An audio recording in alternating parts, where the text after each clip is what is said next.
বিদায়ের পথেও দক্ষিণবঙ্গে শনি এবং রবিবার বৃষ্টিপাতের সম্ভাবনার কথা জানাচ্ছে হাওয়া অফিস। দক্ষিণবঙ্গের একাধিক জেলা, বিশেষ করে উপকূলবর্তী যে জেলাগুলো রয়েছে বা যে অংশগুলো রয়েছে, সেখানে বৃষ্টিপাতের পূর্বাভাসের কথা বলা হচ্ছে। নতুন করে বঙ্গোপসাগরে ঘূর্ণাবর্তেরও খবর পাওয়া যাচ্ছে।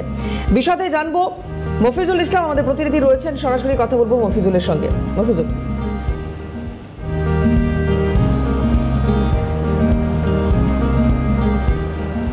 দেখো, বর্ষা রাজ্য থেকে বিদায় নিতে ইতিমধ্যেই শুরু করেছে এবং আলিপুর আবহাওয়া দপ্তর যেটা বলছে, অলরেডি রাজ্য থেকে বা দক্ষিণবঙ্গ থেকে বর্ষা কিন্তু বিদায় নিয়েছে। তার মধ্যেই আবার বঙ্গোপসাগরে নতুন করে একটি ঘূর্ণাবর্ত তৈরি হচ্ছে, যার প্রভাবে দক্ষিণবঙ্গের বিশেষ করে উপকূলবর্তী জেলাগুলোতে হালকা একটি বৃষ্টিপাতের এক সম্ভাবনা রয়েছে, এমনটাই কিন্তু বলা হচ্ছে। অন্যদিকে উত্তরবঙ্গেও এই ঘূর্ণাবর্তের প্রভাবে বেশ কয়েকটি জেলাতে হালকা থেকে মাঝারি ধরনের বৃষ্টিপাতের সম্ভাবনার কথা আলিপুর আবহাওয়া দপ্তর ইতিমধ্যেই তারা তাদের বুলেটিনে জানিয়েছেন।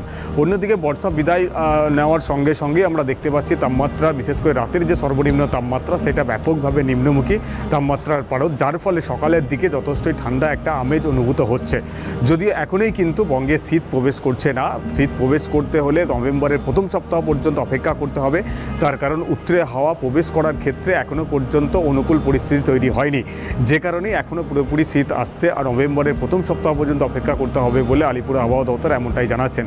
তবে এর মধ্যে যেহেতু বঙ্গোপসাগরে এই ঘূর্ণাবর্ত তৈরি হয়েছে, তার প্রভাবে উপকূলবর্তী জেলাগুলোতে হালকা বৃষ্টি এবং উত্তরবঙ্গের কয়েকটি জেলাতে বিক্ষিপ্তভাবে হালকা বৃষ্টি হতে পারে, এমনটাই কিন্তু আলিপুর আবহাওয়া দপ্তরের তরফ থেকে জানানো হয়েছে। ধন্যবাদ মফিজুল। হাওয়া অফিস কি বলছে শুনবো। দক্ষিণবঙ্গের জন্য আগামী এক সপ্তাহ প্রধানত শুষ্ক ওয়েদার থাকার সম্ভাবনা, মাঝে মধ্যে আংশিক মেঘলা আকাশ থাকার সম্ভাবনা রয়েছে। তবে উপকূলের কাছাকাছি অঞ্চলে, বিশেষ করে উত্তর দক্ষিণ 24 পরগনা, পূর্ব মেদিনীপুর, এই জেলাগুলোয় 18 থেকে 19 তারিখের মধ্যে দু এক জায়গায় হালকা ধরনের বৃষ্টিপাত বিক্ষিপ্তভাবে থাকার সম্ভাবনা রয়েছে।